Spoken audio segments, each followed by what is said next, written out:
I have four objects in front of me: a floater, a children's handwriting book, a wig, and a dog leash.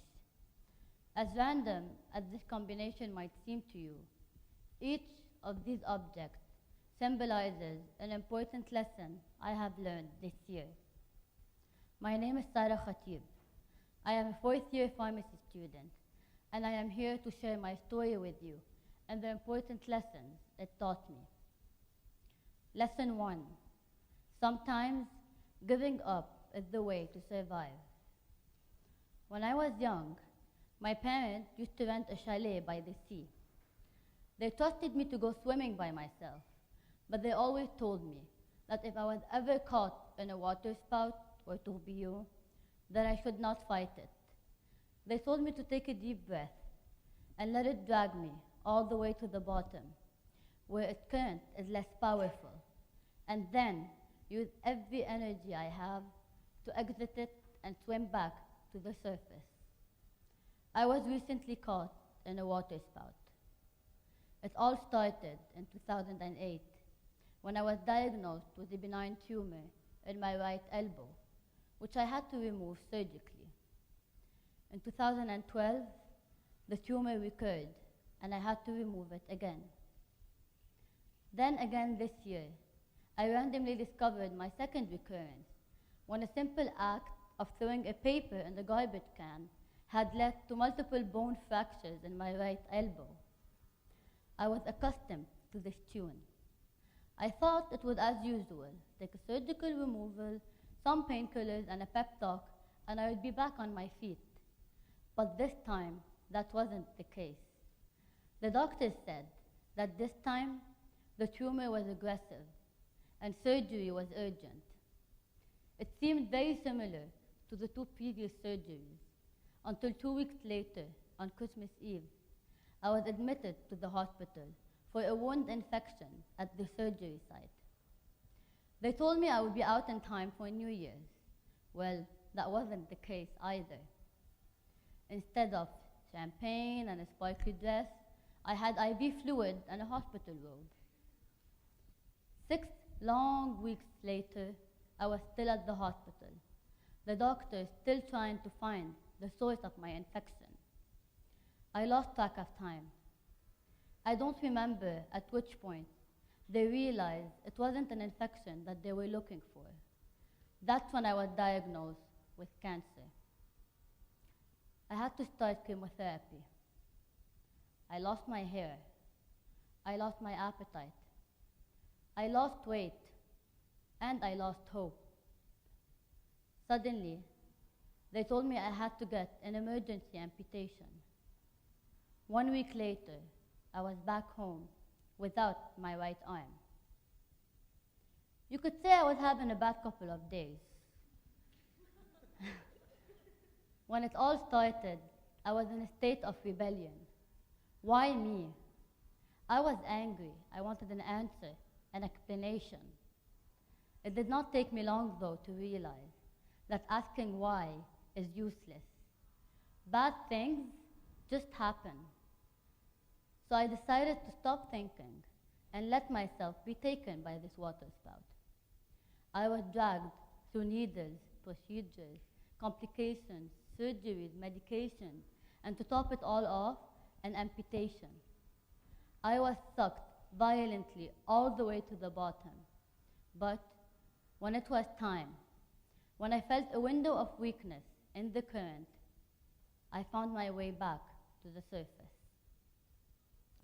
Lesson 2. Do not let your obstacles define you. Early into my treatment, doctors were talking about scheduling chemo sessions during the week. I realized they were expecting me to quit school to concentrate on my treatment. This was out of question for me, as it would make cancer the center of my life. It would let it define me. So I went against medical advice and stayed in school. For weeks, I would go down from Zubair on the weekend, go straight to the hospital for my chemo sessions, leave on Sunday, and go back to the dorm. I barely ever went home.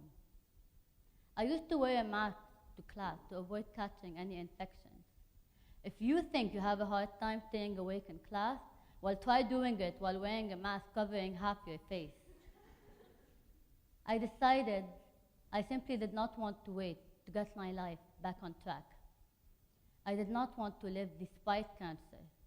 I wanted to live with it. So I started to learn how to do things myself. One of my really good friends got me this children's handwriting book to train my left arm. You know, it's this book for kids where you first learn how to write the letter, then it's a word, then it's a sentence. Shortly after, I was able to write in classes and during exams. You know, it's funny. We are born with predetermined expectations on what our members are used for. Our legs are for walking, our mouth for eating, and our hands for picking things up. Well, guess what? That's not entirely true. It's only when you are forced to think outside the box that you start coming up with very inventive uses for your members. I pick up things with my toes. I tie my shoelaces with my feet. I hold things with my neck and walk around like this. And I use my knees to hold bottles while I'm opening them up with my left hand. Usually, I end up spilling half of the content of the bottle on myself, but that's okay. It's quite refreshing in this heat. I chose to face the amputation. I chose to live with cancer. I chose not to let them define me. I chose not to hide. I chose not to be Sara Khatib, the cancer patient and amputee, but continue being Sara Khatib, the fourth-year pharmacy student who is clumsy, loves Nutella, and just happens to have cancer and a missing arm.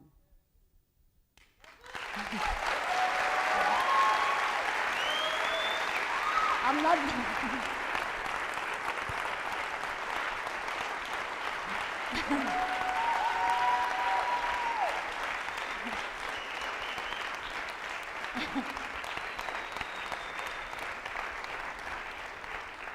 I still have some more lessons. Okay, so lesson 3. Pain is inevitable. Suffering is optional. My doctors told my parents that I was going to need antidepressants after they cut off my arm. They told them that I might not want to see anyone, that I might not want to get out of bed, and that weeks could pass before I would want to eat. I woke up after my amputation and felt hungry. We ordered za'atar rosette and had lunch with more than 10 people in my room. I did feel pain in my missing arm. I felt my fingers. I felt my elbow tingling. I felt pain in an arm that I could not see, an arm that just wasn't there. So I was told to keep busy. My dad got us a 250-piece puzzle. Then it was a 500, then 1,000.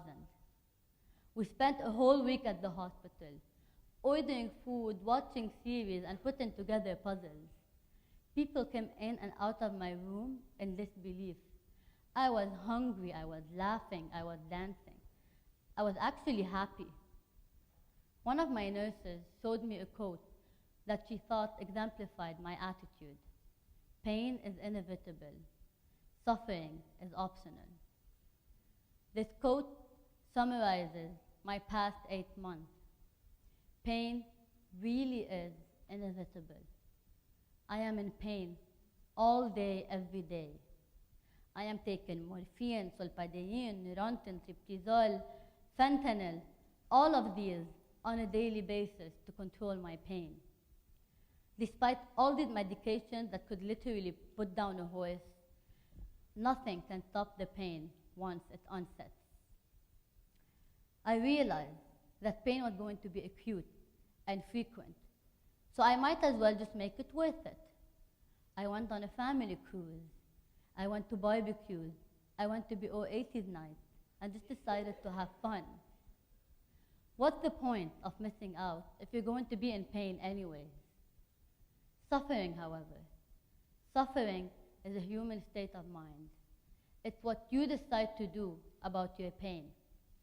I decided I had suffered enough. So I gave my thumb a name, Agnes, and made her the center of attention. I even made jokes about swimming in circles because of my missing arm. But it's actually not true, don't worry, I could still swim straight. I tried it. I am in pain every day. Everyone is. Everyone has a problem or an obstacle that causes them pain. This is a fact of life that we cannot change. Suffering, however, is something you can control. You always have the option to smile despite your pain and enjoy every second you can of your life. Lesson 4, do not postpone your dreams. With a show of hands, how many of you checked items off their bucket list this summer? Not quite much. I, like all of you, had a number of things that I always wanted to do and always assumed that I will have the time to do them later. It wasn't until I was stuck in a hospital bed for a cumulative of over 3 months that I started wondering what had kept me from doing them. So I decided that as soon as I am back on my feet, I will start checking items off my list. My parents got the list going by checking off the first item, buying a dog. After 22 years of convincing, little Stewie finally joined the family. I went to see my favorite band, Coldplay, live in concert in London. I waited for 54 minutes in the cold in Paris just to see the Eiffel Tower sparkle at midnight. I went to the beautiful Greece, and I woke up at 3 a.m., took tramway, went clubbing, just to experience the famous lifestyle and nightlife of Mykonos. I went to see the Highland in Scotland and went on a whiskey tour despite all my medication. Please don't tell my doctors. I am trying to check off as many things as possible, including signing up for this talk. I hate the carpe diem or seize the day cliché. I found it so ridiculous how people use it so often with so little meaning. But when you are stuck in a hospital bed, wondering if you will ever have the chance to achieve your dreams, then you start valuing this cliché. Do not wait until you are in this hospital bed to follow your dreams. The future is not as granted as you think. Trust me. I would not have been able to appreciate or apply all of these lessons if it wasn't for the support of everyone around me. One thing I found missing in the system, though, was role models. Everywhere I looked, I could not find other amputees. I could not get inspired. I could not find anyone whose example to follow. So I decided to start searching for other amputees, and I found Bethany Hamilton. She's a surfer and shark attack survivor who lost her left arm. You probably heard of the movie about her life called Soul Surfer. I was inspired by how she faced her amputation and went back on her surfboard and participated in international competitions. Seeing how she turned her amputation into a success story not only inspired me to do the same, but also gave me the conviction that I will be okay. As much as other people tried to tell me so, it wasn't until I saw it happen to someone else that I actually believed it. I will be okay. I realized the importance of having a living example in Lebanon to assure Lebanese amputees that their lives don't have to change and their dreams don't have to end. Another thing I found lacking was support group for amputees to meet and talk with other amputees. This is especially important because it will provide them with the reinforcement that there are other people who are sharing the same physical and mental hardships. For these reasons, I decided to start a support group for amputees in Lebanon. I am currently still taking treatment and using the little time I spend awake to brainstorm what such a support group would look like. I would also like to use this talk as a call of action for anyone, especially amputees, who would like to join me on this venture. I have 4 objects in front of me. The floater, to remind you to let go and save your energy once caught in a water spout. The children's handwriting book, to remind you not to let your obstacles define who you are. The wig, to remind you that pain is inevitable, but suffering is optional. And finally, the dog leash, to encourage you not to postpone your dreams. Today's event is called a time capsule.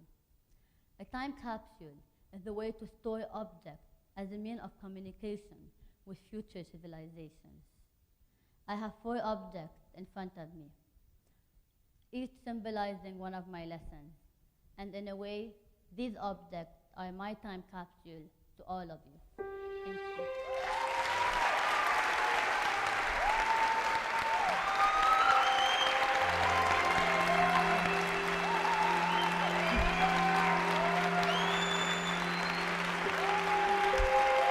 you.